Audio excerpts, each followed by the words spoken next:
Paris, saan? Sa pwestuhan. Avenue Hotel? Uy, hindi Avenue. Iba yan. Di Paris ba yan? Di Parisan? What? Ano naman siya? Yung siksik, liglig. Siksik, liglig. Ito yung director natin, hindi tinitina. Charot.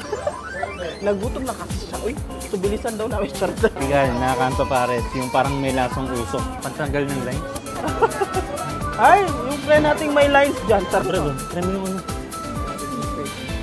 Kung papiliin ako, anong favorite ko? Ito pa. Kasi Shanghai chicken. Tama. Go. Brad, grabe ha? Hindi naman Naubos ka.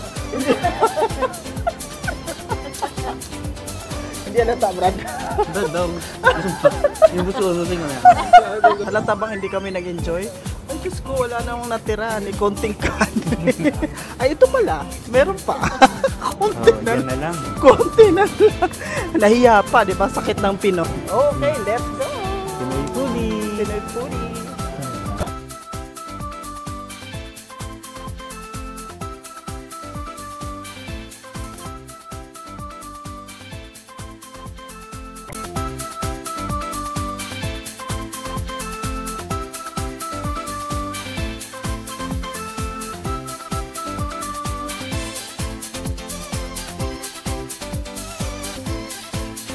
Hi everyone! Welcome back to another episode of Pinoy Foodie Tries This Restaurant. O, di ba may bagong segment kami? For today's episode, syempre kasama ko po ang aking mga dalawang cadaver cats na syempre mga foodie din, si Julie at si Kenneth. Hi guys! So saan tayo at anong ito-try natin? Saan ba tayo ngayon? Sa may Pares, saan? Pwestuhan. Dito lang yan, sa may GSS Hotel, malapit sa Alriga, Metro Station. Anong kakainin natin ngayon? Ang dami nito, Brad! Ang dami. Meron po tayong ribeye steak, tapares.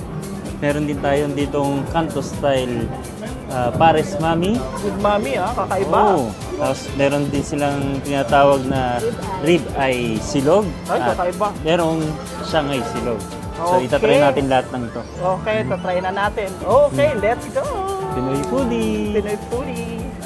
Sige, anong unahin natin? Unahin natin syempre yung steak kasi Kailangan daw yan pag unahin, pag baka lumamig na. Pag lumamig daw, hindi daw masyadong masarap. Try Ano yan? natin Ano ba? Anong luto yan, Brad? Rare ba yan? Well done? Hindi ko well done. ito. No, ano siya? Medium rare. Medium rare. Medium rare? Ako talaga, hindi ako mahilig sa Steak. steak, saka beef. Hindi, beef talaga hindi ako mahilig. Di ba yung last natin kumain tayo sa Sa may ano, sa Bar Dubai, anong pangalan ng restaurant? Kebab Corner. kebab course. Di ba sinabi ko ayaw ko ng medyo beef, hindi ako mahilig, hindi ako fan ng beef. At last Try talaga natin. yan sa preference ko. Ah, Sige, Thank you. ito sa'yo. Dahil di ako kumakain, try natin. try mo pa rin. Simple. Medium rare nga. Ay, Oh, may sauce siya. may sauce pa na. Pag medium rare, medyo may ano pa, no? May dugo siyang konti. Pag ganito pa lang Medium medium rare siya. rare. Oh, yan, hindi makita yata. Ikaw na, Jules.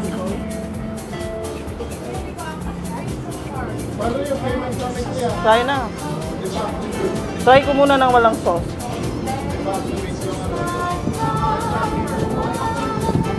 Malambot siya. Wala pang sauce. Okay? Okay. Okay sa akin. Parang wala namang lansa or anything. Lagyan ko nga ng sauce.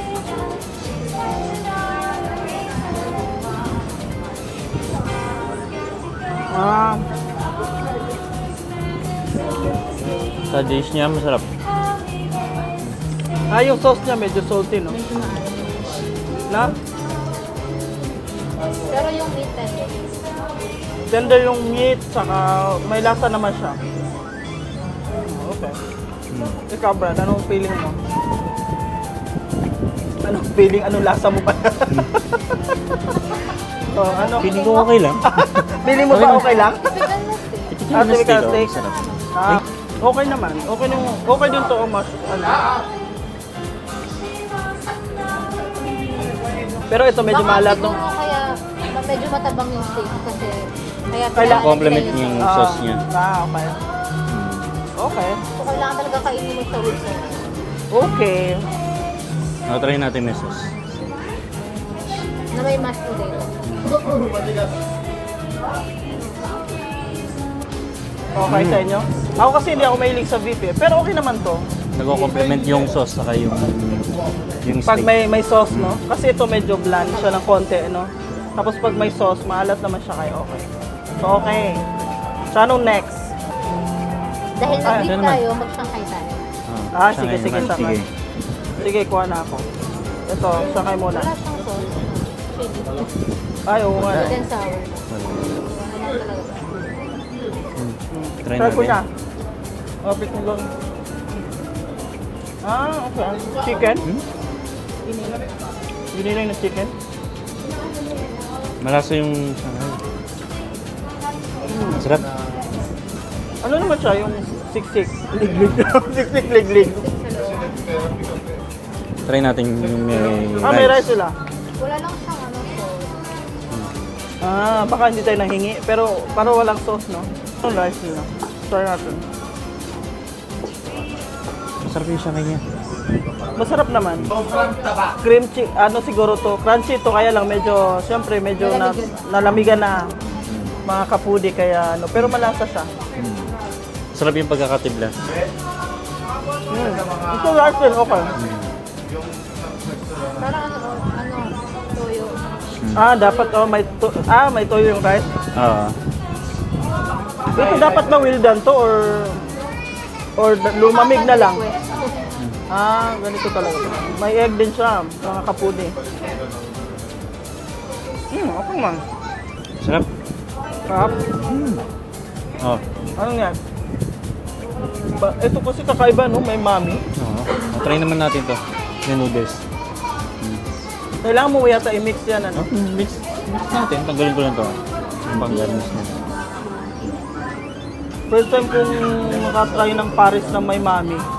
Meron ba yan sa dito lang Typical. yan. Dito ko lang narinig. Typical sa Pinas. Typical saan? Canto Pares. Saan? Sa Pinas, Canto Pares, mami. With rice. Meron to sa Pinas palang ganyan. Sa mga mga kali-kali. Ganun. Kaya pala kali-kali talaga. Try natin. Hawakan ko. Hawakan ko. Wakay to.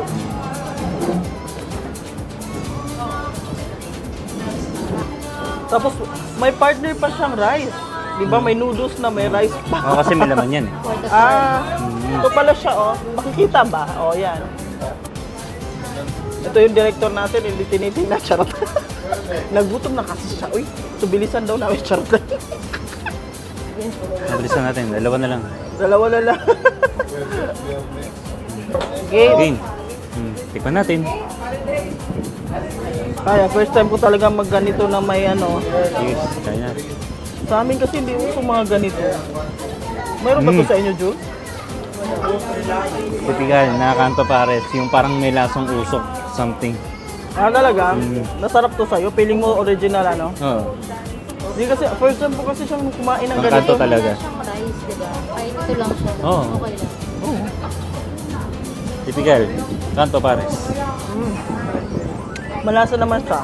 Pero hindi ko siya pwede i-compare sa Pinas na Canto Paris whatsoever kasi first time ko makatikim ng ganito. Kumakain. May noodles na. Sarap ba sa inyo? Sarap. Okay. Ako kasi hindi talaga. First time ko rin kumain ng Paris. Hindi pa ako nakakain ito. Ito, Dito yan, dito. Ano ang pangalan ito ba? Parisan? Tapares. sa pare. Try naman natin yung tapares nila. Sige. Ikaw muna. Parang pareho lang ba to? Hindi eh. Hindi Tapa din to? Oo. Sige. Try. Pero yung sabaw na yan, same lang dito? No? No, pares nila. So, yan. Oh, maraming rice. Ikaw muna. Ikaw muna. Saka meron pa silang sauce, oh. Extra sauce, no? Dami din. Let's try this tapares. Daming rice ah. Dami rice, no? So okay to. Okay. Pagdating sa beef, lalo na pag may mga sabaw-sabaw o sauce, hindi ko talaga masyadong bet. Pero yung mga ganito, parang prito ba? Try natin. Tapa-tapa? Masarap to. Malambot din yun. Ay, oo, malambot din siya. Pag may suka. Dapat mangingi pa tayo ng suka after. Pero kailangan ba talaga may suka to? Gusto kasi yung pagka medyo matamis. Ah, medyo ano. Ito yung sabaw. Pero pareho lang yan. Sama mo na sabaw. Collagen to. Apology. Collagen to. Taba. Taba? Ay, parang ayoko i-try. Kasi hindi nga ako mahilig. Ah, talaga? Alam mo yung pag sabaw na. Ah, yun. Oh. Okay yan, pang college. Sige na nga, i-try ko. Konti. Nakakabata. Wow. Pantanggal ng lines. Ay, yung friend nating may lines dyan. Charot lang. Wala kasi siya dyan. Ay, oo. Masarap ang sabaw. Sarap yung sabaw nito. Okay. Okay, ah. Kahit hindi ko siya, ano. Parang yung specialty nila dito talagang pares. Kasi yung pangalan niya. Talaga yung wala sa... Pare, saan? Sa pestuhan. Sarap. Sarap na. Ito Ay, oo siya. Parang ito pareho. Ano ang difference nito? Wala, ano? Silog. May Baka silog. pagkakamarinig. Ha? Pagkaparoon Sabi, ribeye daw ito eh. Try natin. Rib ay ito? Try natin yung laman niya. Yung meat Ah, na ginamit. try Ay, natin. malambot din. Hindi ba siya kapares nun? Iba? Iba siya? Iba ba? Hindi ko ma-distinguish siya. Parang same lang.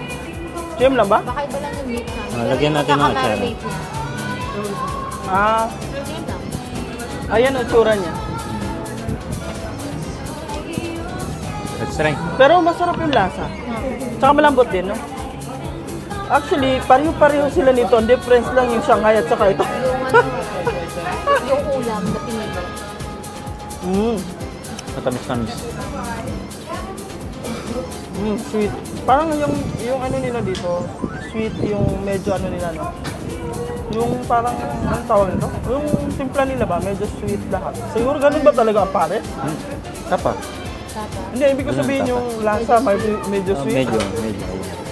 Kasi ito kahit ito medyo sweet din. Pero masarap ah. Ayun. So okay na, tapos na natin, di ba? Nag-complement din yung atsara doon sa tapa.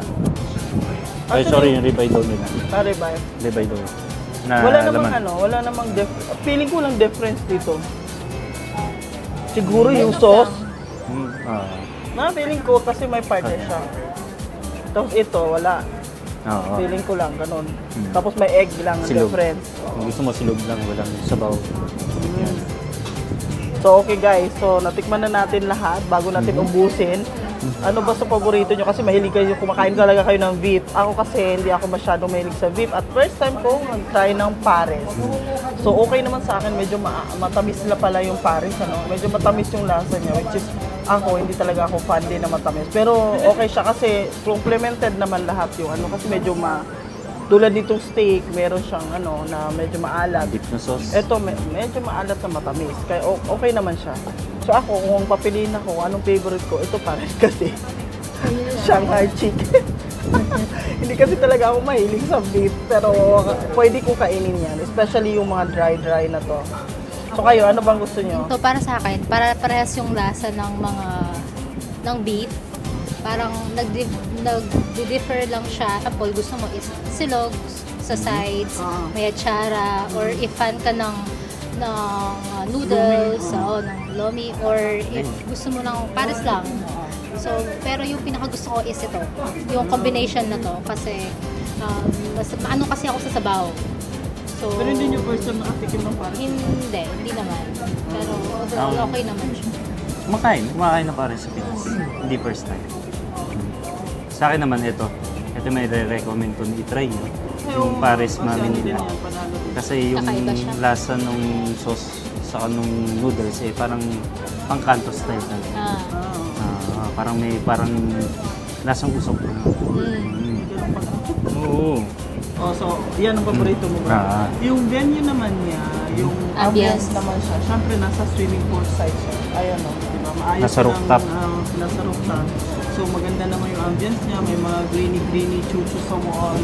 Saka, siyempre, good for winter lang talaga. Kasi, open kasi siya. So, pag dito sa lugar, pag summer, hindi mo talaga pwedeng kainan. Ano ba yung timing dito, te? 6 to 3 in the AM. In the morning. So, 6. So, yung restaurant pala, mayroon din silang bar nasa baba. So, kung gusto nyo after here mag-inom-inom, so pwede nyo siyang puntahan, mag-inom kayo doon, mag-chill, gano'n. So, ito yung restaurant. So, ayun. So, good Try nyo na, guys. Punta na. Diba? Worth it ba? Punta kayo, worth try it nyo. naman. So, ayun. Let's go. Let's go. Kain na tayo.